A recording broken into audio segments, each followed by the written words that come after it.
Saudara-saudara, hari ini kita kembali membahas Alkitab yang sudah sampai kepada pasal 13 ayat 21.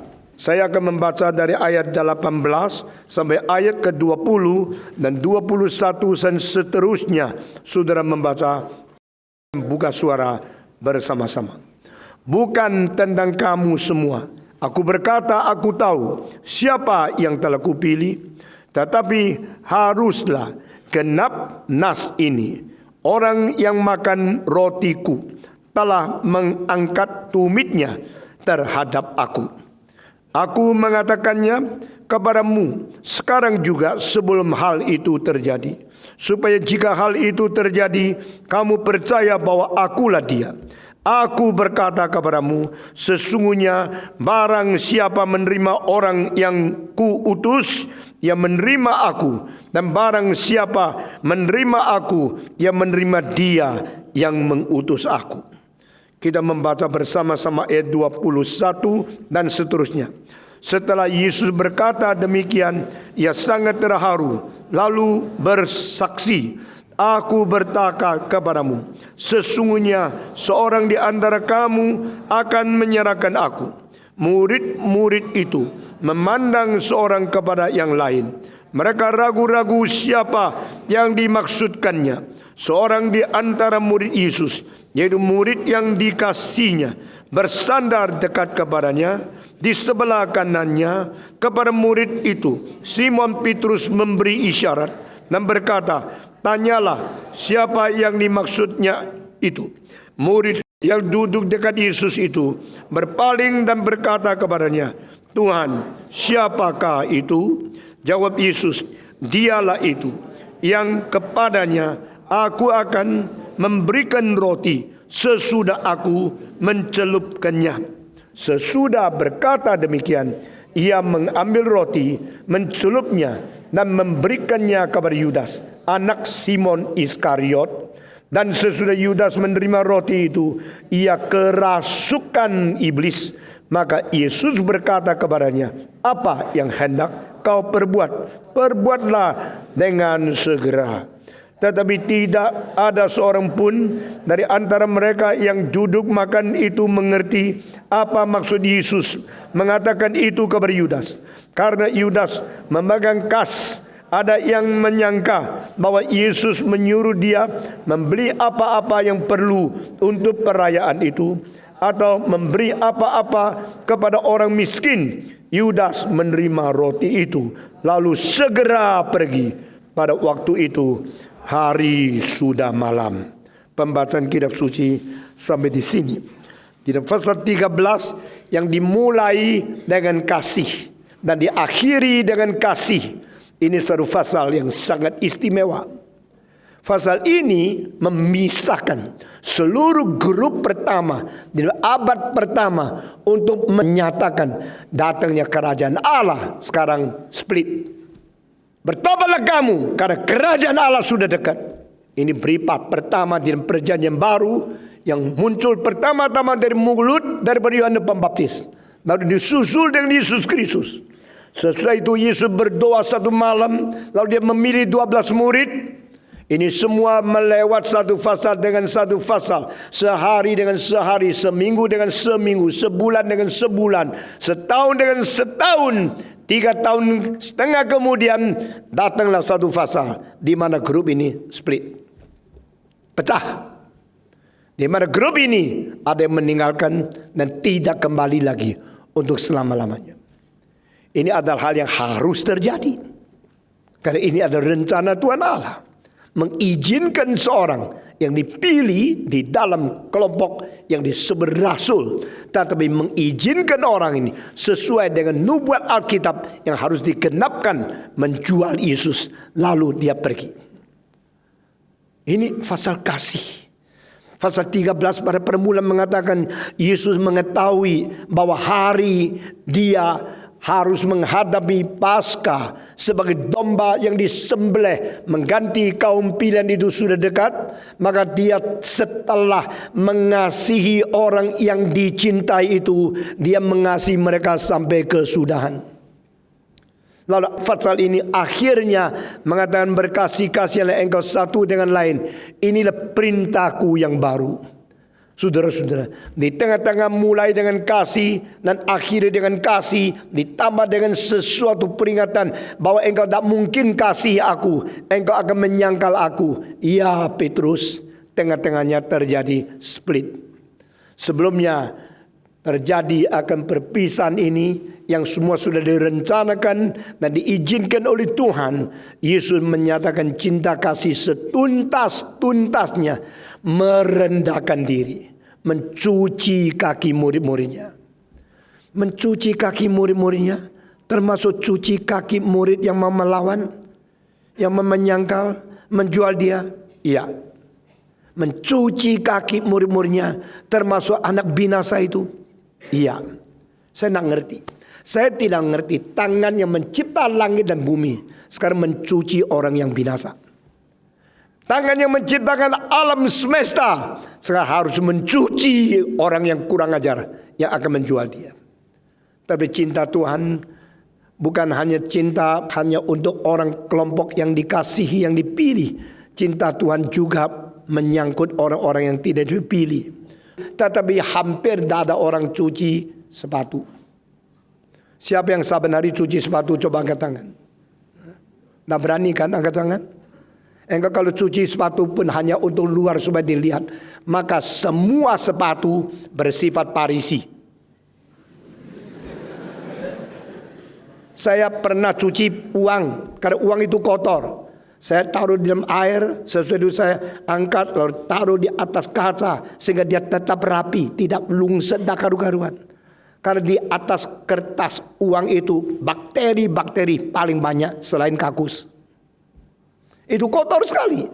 Tapi kita cuci baju, cuci, kita punya celana cuci, kita punya anduk. Kenapa tidak pernah cuci sepatu? Karena kita semua orang di dalam kelakuan orang Parisi yang pura-pura. Sepatu kilap di luar kelihatan waktu bagus ya. Bagus, flawless shame atau kelak atau apa saya tidak tahu lah. Tapi saya tahu semua sepatu yang keluarnya bagus, dalamnya hampir tidak pernah dicuci. Ayo ngaku enggak? Itulah sebab saya bilang kaki tempat paling bau seluruh tubuh. Tapi kenapa kita rasa bau? Karena kaki paling jauh dari hidung. Kita mau bau kaki kita susah sekali. Kalau mau tahu berapa baunya kakimu, jangan cuci kaki lalu suami istri tidur kaki sama kepala sebelahmu. Lah engkau baru tahu berapa bau adanya. Saya waktu kecil mempunyai seorang emak. Kalau saya sekarang 70 tahun lebih. Dan waktu saya kecil mak saya itu sudah 84 tahun. Waktu saya tinggalkan dia itu 79. Waktu dia meninggal dunia 84. Waktu dia 79, saya umur waktu 9 tahun. Dan sekarang saya sudah 72 tahun lagi. Berarti kalau dia hidup sampai sekarang sudah 140 lebih tahun. Itu orang kuno sekali. Dan waktu dia umur 1 baru lahir, anak perempuan yang mungil, yang lucu sekali, sudah dipatahkan semua tulang kakinya. Dipaksa karena istiadat Tionghoa sejak daripada Ming Qing dinasti. Sehingga perempuan waktu itu kalau kakinya tidak dipatahkan tulangnya, tidak diikat sampai paksa, suara krek, tidak menjadi kecil, besok besar tidak laku nikah. Orang kalau cari perempuan sekarang cari muka, dulu cari kaki. Kalau kakimu besar, jalannya kayak bebek, perempuan barbar. Tapi kalau kakinya lincip, jalannya begini, perempuan cantik. Sifat keperawanan, keperempuanan itu terlihat daripada cara jalan. Kalau kakinya kayak burung, jalan begini. Karena namanya San Chun Jin Lian. San Chun berarti 9 cm. Kaki yang begitu besar, dibungkus, diperkes, dipatahkan tulangnya. Sampai akhirnya tidak bertumbuh, terus diikat sampai cuma 9 cm. Yang dapat 9 cm kurang cantik. Yang 12 cm kasar. Yang 5 cm kampungan. Yang 18 cm barbarian. Waktu itu kalau bisa San Chun Jin Lian, wah semua orang suka. Itu kebudayaan menghancurkan kebijakan Tuhan di dalam mencipta. Dan sampai emak saya itu masih kaki itu. Waktu saya umur 9, saya ingat satu kali waktu dia buka kakinya lalu dicuci, baunya. Saya lari 9 meter. Dari rumah saya pergi ke sebelah, tak mau pulang. Tertanya, sudah belum? Sudah belum? Sudah apa? Sudah selesai cuci belum? Kalau sudah selesai cuci, sudah bersih, sudah wangi, baru saya balik. Nah itulah zaman kuno seperti itu. Jangan ketawa, mak-makmu juga sama. Nenek moyang kita dulu di Tiongkok semua begitu. Dan saudara-saudara, waktu itu saya pikir ya, itu ada seorang pembantu, kok mau ya cuci kaki, baunya kayak begini. Kasih saya berapa harga pun saya pasti tak tahan. Pasti saya tidak mau terima uang, tidak mau cuci kaki itu. Tapi waktu saya baca Alkitab saya tahu Tuhan Allah, anak yang tunggal cuci kaki. Siapa pernah mencuci kaki orang lain? Coba angkat tangan. Saudara-saudara, zaman itu sepatunya terbuka. Zaman itu jalannya tidak aspal. Zaman itu kaki-kaki penuh dengan debu, penuh dengan kotor, penuh dengan kenajisan. Dan Yesus mencuci kaki muridnya. Semua diam-diam. Kenapa? Kebanyakan murid tidak berani tanya. Tapi pada waktu cuci kaki sampai Petrus itu kalau tidak ngomong bisa mati. Ini orang sudah biasa cerewet, mesti ngomong. Mana saja dia ada, pasti tanya, pasti cerewet. Di dalam kelas kadang-kadang engkau menemukan orang tidak pernah tanya dari permulaan sampai akhir. Ditanya ngerti, tidak ngerti. Dia menjawab, saya juga tidak ngerti kalau saya ngerti atau tidak ngerti. Tapi di kelas ada orang setiap kali tanya. Kadang-kadang tanya demi tanya, bukan demi mau jawaban. Kadang tanya demi orang tahu kalau dia ada di situ, eksistensialis. Kadang-kadang tanya karena bu tahu loh, pokoknya bicara. Kadang-kadang tanya supaya orang tahu kalau dia hebat. Saya tidak tahu ya. Kadang-kadang orang tanya dengan kalimat yang kelihatan bodoh sekali, orang pintar luar biasa. Baru-baru seorang tanya kepada Dr. Olivin, I want to know God. You want to know God? What does it mean? I want to know God. Lalu orang ketawa dia. Ini orang tidak ada bobot. Masa di dalam kelas teologi begitu tinggi tanya, I want to know God. Baca kitab suci kan know God. Waktu mereka bicara sampai saya bilang no. Agustinus seumur hidup cuma ada 2 pertanyaan. The most important question I want to ask in my whole life, only 2. The first, I want to know God. Second, I want to know my own soul. Only 2 questions? Yes. No other question? Absolutely no. You want to know other question? No. Definitely, absolutely. No other question. I just want to know 2 things in my life. The first, I want to know God. Second, I want to know myself, my soul. Saudara sekalian, Petrus langsung tanya. Ini sama seperti kebiasaan dia ada apa saja kesempatan dia pasti bicara, dia tanya. Kenapa cuci kaki saya? Engkau tidak seharusnya sampai mati pun tidak boleh. Selama-lamanya tidak boleh. Yesus Tuhan, engkau tidak boleh mencuci kaki saya.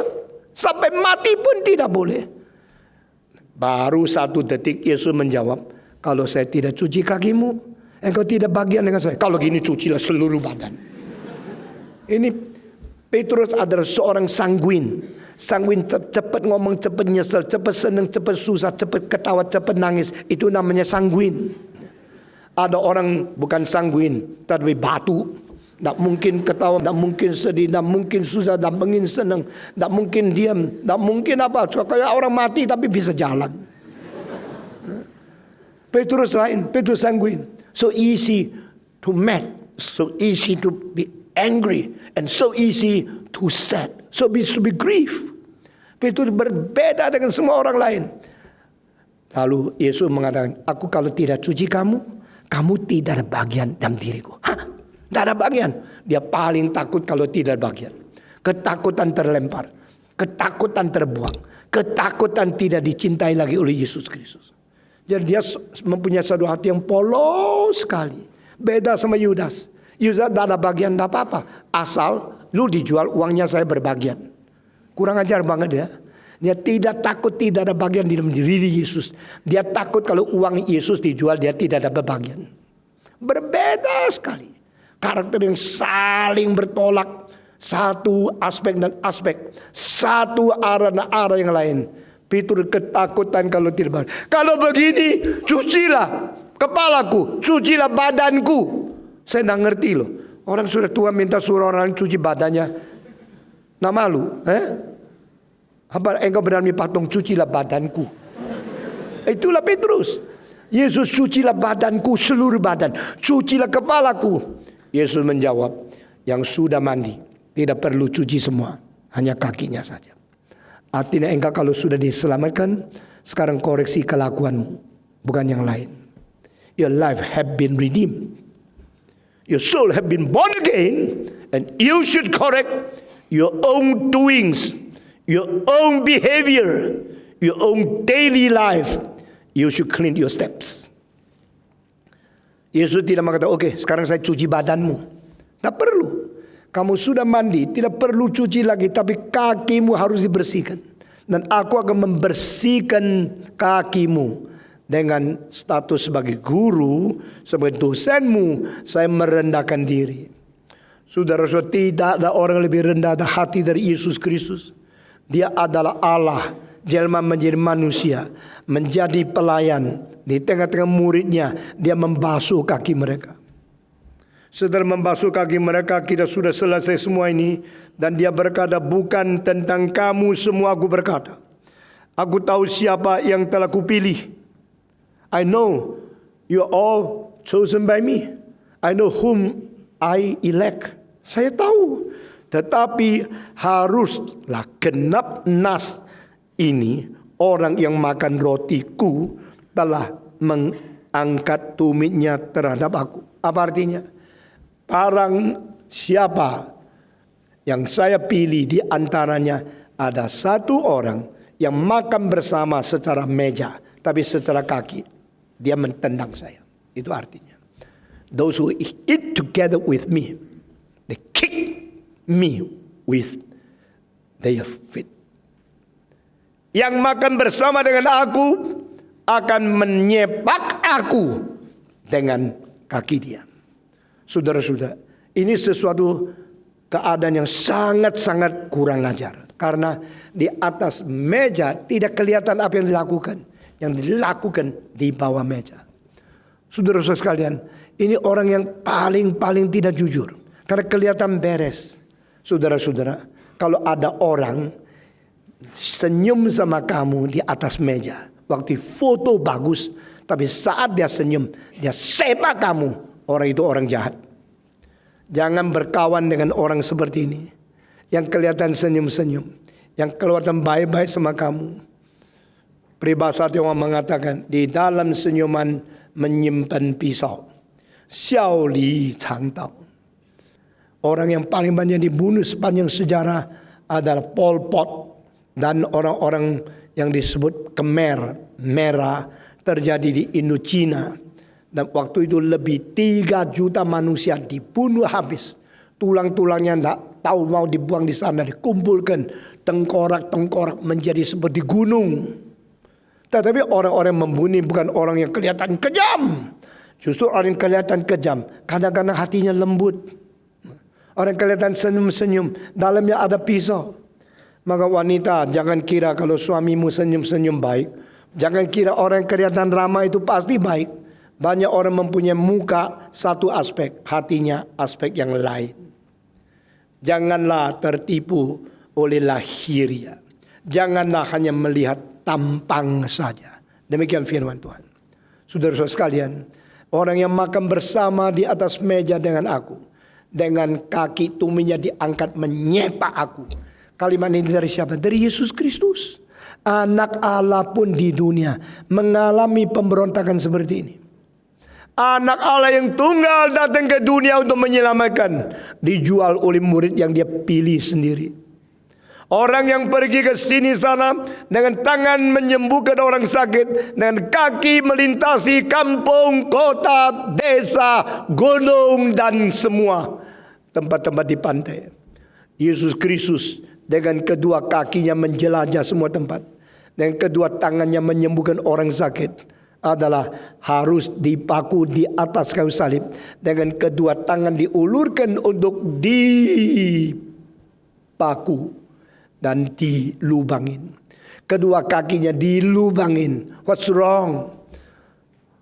What kind of mistake he have done? Nothing.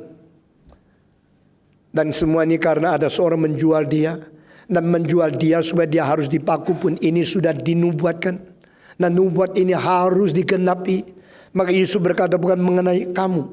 Aku berkata ada satu ayat yang harus digenapi. Yaitu anak manusia harus dijual. Di sini dia berkata bahwa aku mengatakan kepadamu sekarang. Orang yang makan rotiku telah mengangkat tumitnya terhadap aku. Inilah satu hal yang harus genap. Nas yang harus disempurnakan ini. Saudara-saudara, aku berkata kepadamu sesungguhnya barang siapa menerima orang yang kuutus, ia menerima aku. Dan barang siapa menerima aku, ia menerima dia yang mengutus aku. Setelah Yesus berkata seperti ini, lalu dia sangat terharu. Atau di dalam terjemahan lain, dia sangat-sangat sedih di dalam hatinya. Yesus datang ke dunia mengalami perasaan manusia secara psikologi. Dia merasa sangat-sangat sedih di dalam hatinya. Lalu bersaksi, aku berkata kepadamu sesungguhnya seorang di antara kamu akan menyerahkan aku. Nah ini Yudas masih ada. The first time revealed so clearly. Among you, there's one. You want to sell me? Di antara kamu ada satu orang akan menjual aku. Dia langsung kata, langsung dengan membabarkan secara belak-belakan. One among you. Ini di antara 12 orang ada satu murid, you. Bukan orang lain. Ini semua kaum pilihan. Ini semua saya pilih sendiri. Dan di antara ini ada satu yang malam ini akan menjual aku. Kalau engkau melihat di dalam Injil Matius, mereka langsung, akukah? Akukah? Akukah? Akukah? Akukah? Akukah? Apakah itu aku ya Tuhan? Is it me? Is it me? Johann Sebastian Bach di dalam Passion Music yang ditulis Saint Matthew Passion, dia mengatakan kalimat itu dengan musik diiringi oleh orkestra 11 kali. Is it me? Is it me? Is it me? Is it me? Is it me? Is it me? Is it me? Is it me? 11 kali. Kenapa 11 kali? Karena Yudas tidak mengatakan kalimat Tuhan, akukah itu? Kenapa Yudas tidak mengatakan? Karena Yudas di dalam hatinya tidak ada Tuhan. Dia tak boleh keluar dari mulutnya. Di dalam hal ini tetap jujur dia. Dia jujur tidak mau mengaku Tuhan. Tapi herannya 11 orang kalau ngomong engkau diam, pasti kamu dong. Iya dong. Semua 11 ngomong kok. Saudara-saudara dulu pernah di dalam pemilihan majelis. Pemilihan majelis yang pilih kalau 25 orang, maka semua pilih orang lain. Pasti tidak ada satu orang dapat angka 25. Tidak mungkin kan? 25 orang semua pilihnya lain-lain. Tapi herannya ternyata ada satu orang dapat 25 suara. Berarti dia sendiri pilih sendiri. Langsung ketangkap siapa yang ingin menjadi majelis. Saya tidak katakan ingin menjadi majelis, salah. Ingin menjadi majelis, kalau engkau sanggup tidak apa-apa. Tapi sudah tidak sanggup, udah gak entos orang Jawa bilang. Masih mau ambisi mau jadi majelis, itu yang malu. Nah saudara-saudara, kalau 11 murid sudah makan is it me, is it me, is it me, is it me. Lalu sudah sampai 11 sudah selesai. Terus Yudas tidak mengatakan diam-diam ada. Pasti lu. Yang menjual Yesus pasti lu. Yang makan roti angkat tumit menyapa Yesus lu. Tetapi dia pintar, dia juga mengatakan is it me. Oh ini cara terbaik untuk membuat diri tidak disorot oleh orang lain. Dia ikut-ikut mengatakan is it me. Tapi tidak pakai Lord. Karena apa? Dia tidak bisa tutupi sebagian dari rohani yang tidak beres. Dia mengatakan is it me Rabbi. Karena tidak ada Lordnya. There's no this concept, this spirituality of calling Jesus as Lord. He only called Jesus as Rabbi. Oh guru, akukah itu? Maka di dalam split ini kita melihat 11 orang mengaku Yesus sebagai Tuhan. 1 mengaku Yesus sebagai guru. Dia dari hari pertama lapor menjadi murid di sekolah teologi. Dia tidak mau menyembah Tuhan. Dia bukan melayani Allah. Dia hanya mau menerima ajaran. Mendapat SKS. Mentumpuk dia punya ilmu supaya boleh lulus. In his heart there's no Lord. There's no such kind of lordship. No master. No God to control over him. Yang ada pada dia adalah a teacher to convey some knowledge and to give him some understanding of the Bible. That is all. Is it me, Rabbi? Apakah itu aku, Rabi? Saudara-saudara. Sehingga orang lihat kalau 12 semua tanya, is me, berarti 12. Dah tahu yang mana ya? Mungkin tidak orang yang sudah mau jual Yesus, dia sendiri tidak tahu. Sudah mau jual Yesus. Hari ini harga sudah tetap, tapi belum tahu saya mau jual Yesus ya. Kapan ya? Dia tahu, pasti dia tahu. Tapi dia tidak mau ngaku. Karena pinternya main sandiwara. Akhirnya Alkitab mengatakan tidak ada orang tahu siapa akan menjual Yesus. Saking pinternya menutup diri. Apakah orang Kristen semua jujur? Tidak. Ada orang Kristen yang secara polos belak-belakan menyatakan apa yang ada pada dia. Ada orang Kristen yang suka dan sudah pintar bikin topeng sampai tidak ada sedikit gejala yang berada di tangan orang lain bisa mengetahui siapa dia. Yudas orang yang pintar banget. Dia sampai hari terakhir tetap tidak terbongkar dia orangnya. 3 tahun setengah dia pura-pura. Dan Alkitab mengatakan hati-hati melihat akibat seseorang. Orang yang kelihatan beres, detik terakhir dipaparkan segala kesalahan. Waktu itu dia sudah tidak bisa lari. Yudas hebat loh. Sampai hari terakhir tetap tidak ada orang tahu dia. Berarti dia sama-sama dia mempura-purakan diri lebih dari 1000 hari. 3 tahun setengah. Kalau 1 tahun itu 365 hari. 2 tahun itu 730 hari. Kalau 3 tahun sudah lebih daripada 1100 hari. 3 tahun setengah itu berapa hari saudara hitung sendiri. Saban hari pura-pura. Sampai hari terakhir tetap tidak ada orang tahu. Tidak ada orang kalau dia itu yang akan menjual Yesus Kristus. Maka setelah Yesus berkata demikian, dia terharu lalu bersaksi, aku berkata kepadamu sesungguhnya seorang di antara kamu akan menyerahkan aku. Murid-murid itu memandang seorang kepada yang lain. Mereka ragu-ragu siapa ya yang dimaksudkan Yesus Kristus. Seorang di antara murid Yesus, yaitu murid yang dikasihnya, yang bersandar dekat kepalanya. Di sebelah kanannya, siapa itu? Yang paling dikasih Yesus. Yesus khusus mengasihi satu orang lebih dari semua lain. Dan orang ini sendiri tahu kalau dia orang dikasih Yesus. Dan dia selalu mengikut dan duduk di sebelah kanan. Hak apa? Kita tidak ngerti. Kenapa Yesus khusus mencintai dia?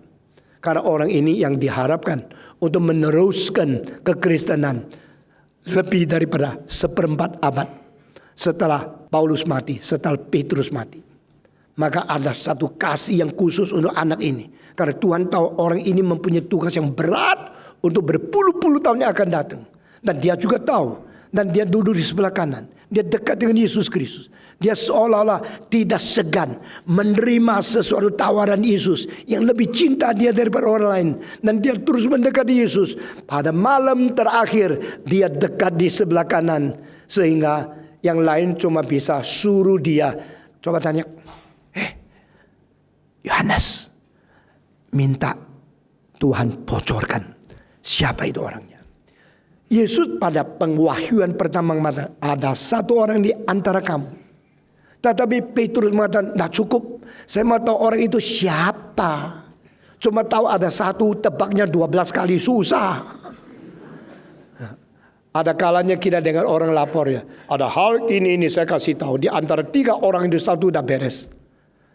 Siapa itu? Oh enggak ngomong, saya berhenti. Ngomong separuh lebih baik jangan ngomong. Ngomong separuh membuat orang penasaran 2 tahun enggak habis-habis. Dosa lu besar lu. Lebih baik kalau ngomong lah. Ngomongnya mana? Yang itu. Takut sungkan. Enggak. Lebih baik enggak ngomong. Maaf tadi saya sudah kebocoran separuh. Lu kebocoran separuh, orang 3 hari dah tidur. Bagaimana? Coba tanya. Sekarang berdoa perlu pengantara.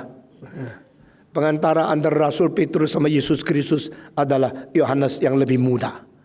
Terpaksa. Karena apa? Paling dekat kok. Yesus kalau panggil selalu Yohanes paling dekat. Lalu kalau sesudah itu Petrus, lalu sesudah itu Yakobus. 3 ini mempunyai hak istimewa lebih daripada 9 yang lain.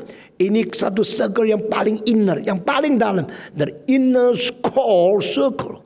3 orang. Dan di antara 3 ini paling dekat di Yesus itu ada Yohanes. Maka Petrus bilang, Yohanes tanya, coba tanya. Kita mau tahu jawabannya. Siapa itu?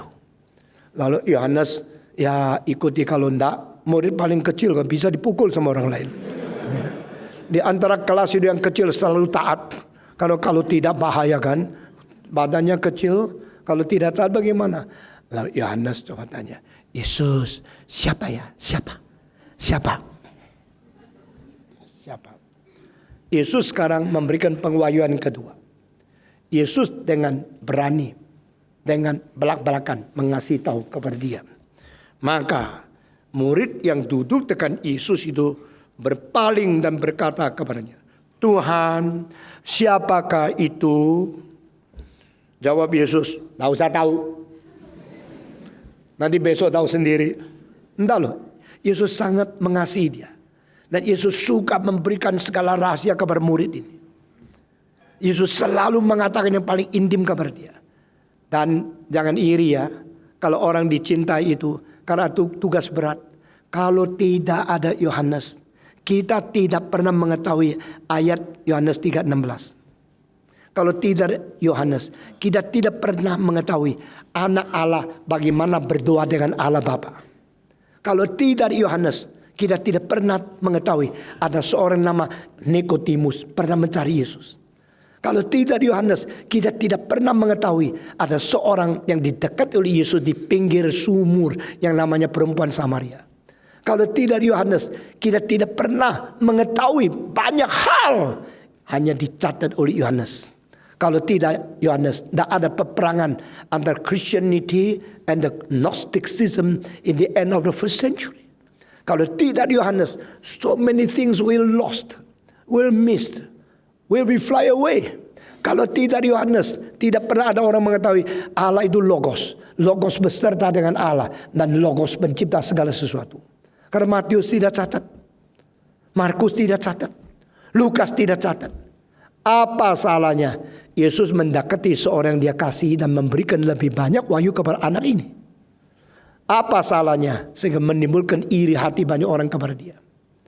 Yesus yang mengetahui dia harus mendekati dan memberi pengertian kepada anak ini. Karena tugas berat ada di atas anak ini. Orang lain diam. Dan Yesus berkata kepada dia, aku celupkan roti lalu serahkan kepada siapa? Itulah orangnya yang akan menyerahkan aku. Di sini Yesus memberikan pengwahyuan lebih intim, lebih dekat. Dan memberikan hak kepada Yohanes yang boleh tahu. Yang lain tidak usah tahu. Ini haknya Yesus. Mau apa? Lalu sesudah itu Yesus mencelupkan roti dan taruh di piring daripada Yudas Iskariot. Saudara baca ayat selanjutnya sangat mengkagetkan. Setelah Yudas terima roti itu, dia dirasuk setan. Saudara-saudara, hati-hati. Jangan terima sesuatu yang tidak wajar engkau terima. Jangan menetapkan sesuatu, tetap mau anugerah Tuhan. Saudara-saudara, kadang-kadang orang Kristen terima suapan orang langsung dengan faedah yang diterima menjual seluruh kekristenan. Kadang-kadang orang gereja menerima kebajikan yang ditawarkan oleh orang jahat. langsung bongkar semua rahasia gereja. Orang Kristen kalau matanya duitan, tidak ada lagi Tuhan. Kalau hanya profit, dia boleh menjual Kristen. Kalau hanya mendapatkan sesuatu keuntungan, dia menginjak nama Yesus Kristus. Dia menyerahkan Kristus sama seperti Yudas. Saya membaca ayat ini, saya takut sekali. Setelah Yesus menaruh roti di atas piringnya Yudas, setelah Yudas menerima roti itu, dia dirasuk iblis. Possessed by Satan. Possessed by the one who oppose God. Istilah setan berarti menantang. Saudara-saudara, setan masukkan ke hatinya. Setan yang menantang Tuhan sekarang memiliki dia. Dia kira dia yang pilih. Dia telah dioccupy. Dia kira dia yang possessed. Dia dipossessed by the Satan. Karena apa? Karena dia sekarang ambil keputusan. Oke, kalau Yesus katakan ada yang menjual kamu, dan sudah katakan sama Yohanes yang jual kamu adalah aku, ya sudah. Sekarang memberanikan diri untuk menjadi orang yang tampal di depan. Ya, saya yang menjual Yesus. Harganya sudah ditetapkan. Notaris sudah tanda tangan. 30 keping perak. Di kantor notaris kemarin saya baru tanda tangan. Hari ini cuma pura-pura kelihatan masih sama Yesus. Karena apa masih sama Yesus? Saya mau tahu segala gerak-gerik Yesus kemana. Saya ingin mengetahui jejak kakinya menuju ke arah mana. Supaya pada waktu saya lapor tidak salah. Waktu saya menangkap Yesus lokasinya benar. Begitu dia ambil roti yang ditaruh di piringnya, langsung setan masuk ke dalam hatinya. Sesudah Yudas menerima roti itu, kerasukan iblis. Maka Yesus berkata kepadanya, apa yang hendak kau perbuat, perbuatlah dengan segera. Please, hurry, do what you want to do. Now, you want to do what? Now do it. Yesus memberikan perintah. Dan ini kalimat kedua yang pernah keluar dari mulut Yesus kepada telinga daripada Yudas. Selain kalimat yang terakhir. Yudas, dengan ciuman engkau menjual gurumu kah? Itu kalimat terakhir. The two sentences from mouth of Jesus to Judas refers, you want to do what? Do it now. You want to sell me? You want to betray me? You want to surrender me? Do it now, hurriedly. Do it segera. Lakukan apa yang kau mau perbuat. Kalimat kedua, begitu ya. Dengan cara mencium aku, engkau menjual aku. Saudara tahu di Alkitab cuma satu kali mengatakan, kiss the son. Ciumlah anak Allah itu. Cium untuk apa? Untuk jangan dia marah, engkau terlambat. Di mana?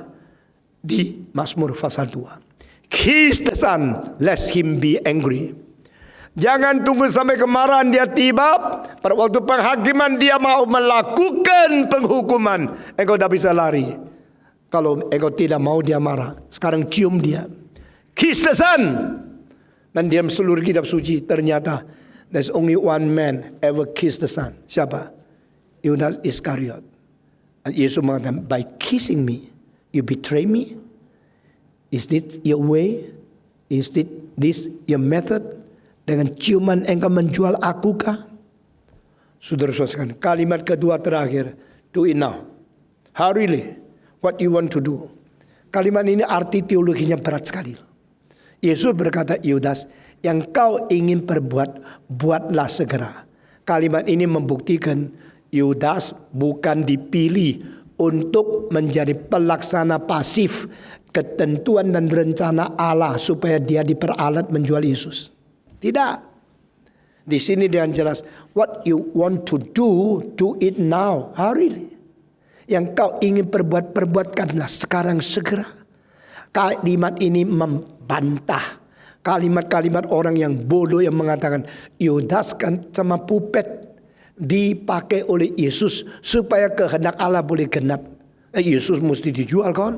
Kalau Yesus tidak dijual, maka Yesus tidak mungkin dipaku di atas salib. Masa murid-murid Yesus bisa mempaku Yesus ke atas salib? Pasti musuh Yesus. Tapi musuh Yesus menangkap Yesus susah kan? Yesus Allah kok. Yesus adalah Allah yang Maha Kuasa. Bagaimana ditangkap oleh musuh? Maka perlu kalau ada orang dia sendiri menjual dia, lalu Yesus itu berserah di tangan setan. Orang yang menjual itu berjasa juga kan.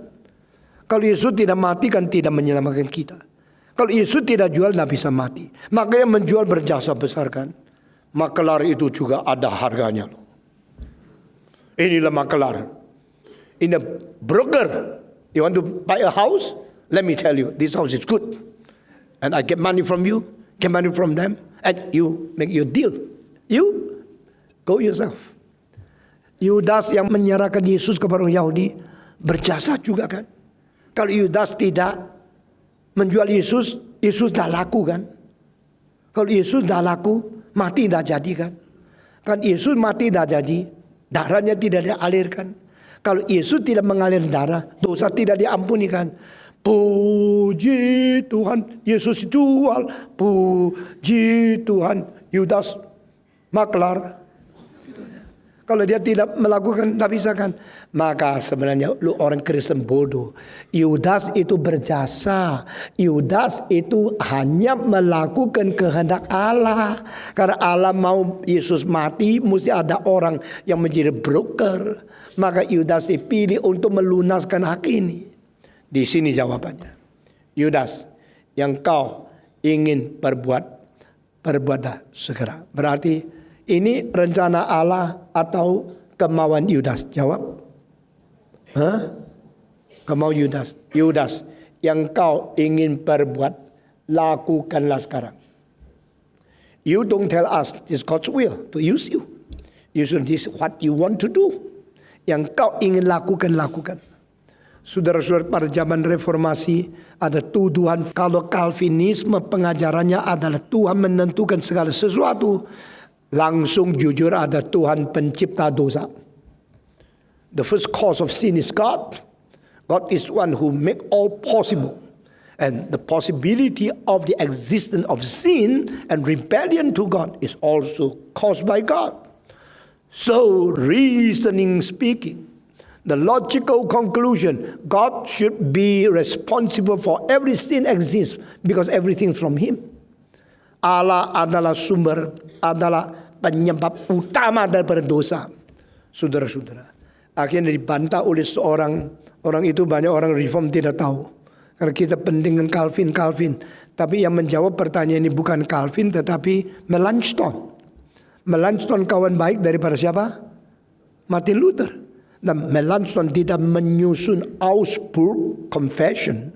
Di dalam ada satu kali mengutip Yohanes pasal 8 ayat 44. Di situ mengatakan dia yang berbohong adalah dari iblis.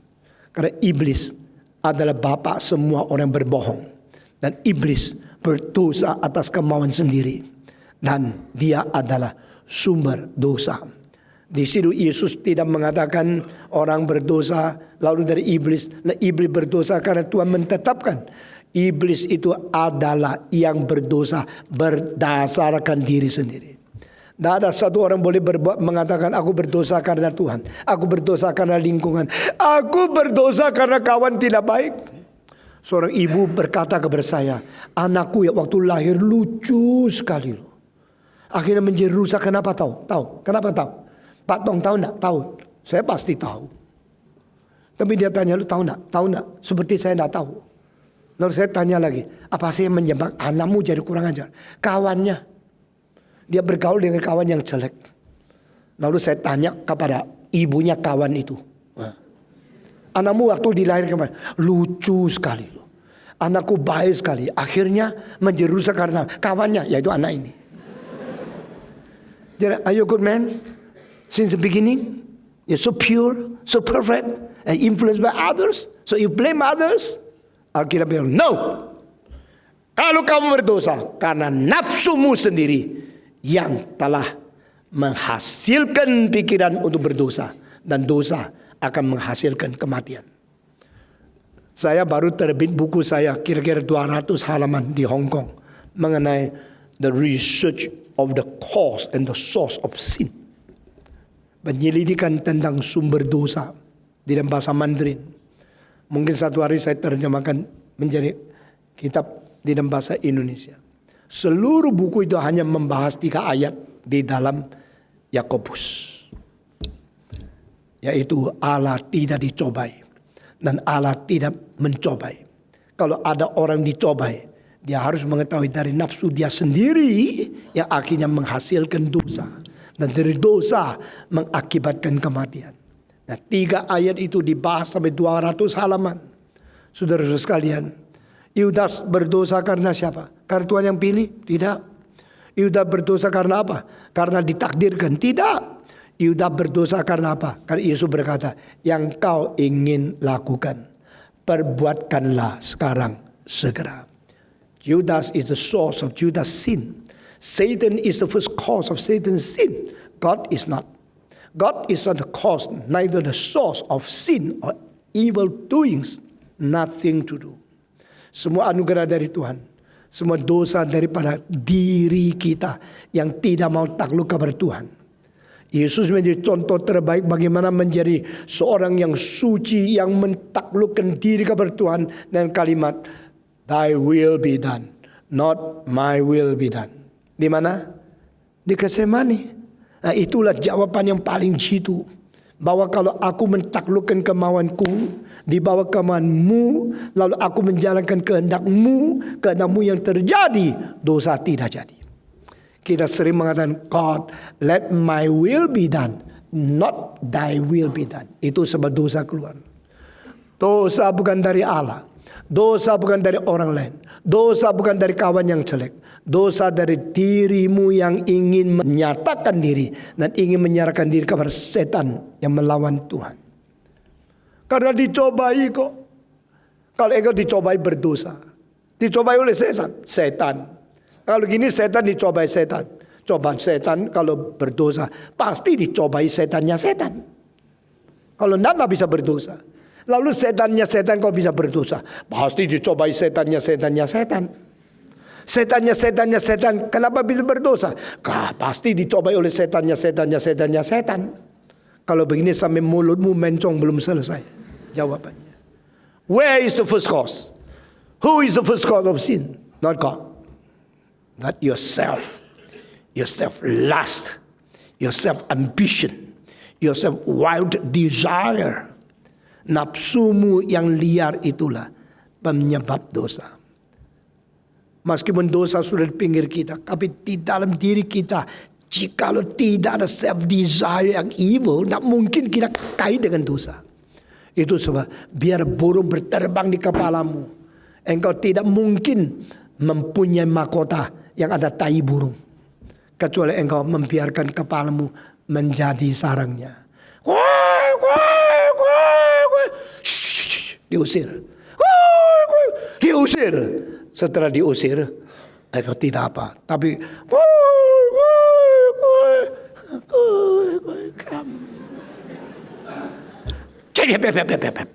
di sini. Taruh perak di sini. Engkau bilang, wangi juga. Pasti lu berdosa. Tidak ada orang boleh menolak pencobaan. Itu pasti ada. Tapi tidak perlu engkau menyambut percobaan itu datang kepada dirimu. Engkau tidak bisa tolak burung berterbang di atas kepalamu. Tapi engkau boleh menolak dia bersarang di atas kepalamu ini. Reject him. Cast him out. Alkitab mengatakan jikalau setan datang, engkau harus mengusir dia. Jauhkan diri daripada dia. Jangan bersekongkol dengan dia. Your self-desire, your lust, itu yang menjadikan engkau jatuh di dalam dosa. Yesus berkata dengan jelas. Setelah roti itu diterima, setan merasuk dia. Dan dia keluar. Dia keluar menganggap this is freedom. This is so-called liberty. I'm now released. I'm now so happy. No more constraint. No more power to control over me. No more the law of God now becomes restricting power in my freedom. I'm now free. Let you free. And you're free in your own bondage. You're free. And you're free to change another cage. Engkau keluar daripada sarang kecil. lalu dibawa ke dalam sarang yang besar sekali. Wah, bebas engkau terbang. Bebas di dalam sarang lebih besar, bukan bebas di dalam tanpa sarang. Saudara-saudara, Yudas berdosa atas kemauan dia sendiri, dan Yesus mengizinkan yang kau ingin perbuat, perbuatlah sekarang segera. Lalu dia keluar. Apa yang hendak kau perbuat, perbuatlah dengan segera. Tetapi tidak ada seorang pun dari antara mereka yang duduk makan itu mengerti apa maksud Yesus mengatakan itu kepadanya. Karena Yudas memegang kas, ini adalah bendahara pertama di dalam sejarah kekristenan. Semua 1, 2, 3. Bendahara pertama di dalam seluruh kekristenan pertama. The church treasurer, the first church treasurer. Oh, kenapa ya Yesus pilih Yudas ya? Oh, Yesus sengaja pilih bendahara yang salah. Nah, ini saya tak ngerti ya. Banyak hal saya makin baca Alkitab makin tak ngerti. Makin tua merasa diri makin bodoh. Tapi engkau bilang aku masih muda jauh lebih pintar. Silakan. Saya harap engkau waktu tua juga merasa dirimu makin bodoh. Karena harus tidak mengerti terlalu banyak. Kenapa dipilih Yudas bukan Petrus yang pegang uang? Sehingga pada hari terakhir Yesus bilang lakukan segera apa yang kau harus lakukan, yang kau ingin perbuat. Yudas, oh kalau gini orang pasti tidak mungkin mengerti arti sesungguhnya. Mereka akan tetap terselubung dengan arti saya sekarang mau melakukan sesuatu. Bill Gates pernah mengatakan, to live in poorness, there's nothing wrong. Dan to die very poor, that's your fault. Saya membalik. To be born in poorness, that's God's will. And to die in richness is your shame. Waktu engkau mati kaya luar biasa, berarti engkau sudah tidak hak memakai uang menolong orang lain. Engkau sudah mati. Hak engkau bisa menjadi berkat sudah tak. To die in richness is your shame. To be born with poorness is not shame. Saudara-saudara, Yudas itu ingin uang, ingin. Dan uang yang terakhir yang paling banyak yang mendapatkan karena menjual Yesus persis cukup untuk membeli tanah kuburannya. Dan Israel. Pemuda-pemudi, apakah engkau hidup hanya untuk kuburanmu yang besar? Apa engkau hidup hanya untuk menjadi seorang yang kelihatan hebat selama dunia pernah kaya? To die in richness is your shame. Judas died with the money he got by selling Jesus Christ. Only enough to buy the land for his cause. Lumayan. Ini semua ajaran Alkitab besar dan biasa. Manusia mempunyai nilai tinggi sekali. Jangan kita menjual diri, mempermain-mainkan diri. Mari kita berdoa. Bapa di dalam surga, setiap minggu engkau memberi pengajaran yang ajaib, yang besar, yang serius kepada kami. Biar apa yang kami terima dari firman benar-benar menyadarkan kami, mengingat kami kembali, dan membawa kami kembali ke rencana. Berkati kami masing-masing. Dalam nama Yesus Kristus, Rebus dan Juru Selamat kami yang hidup. Amin.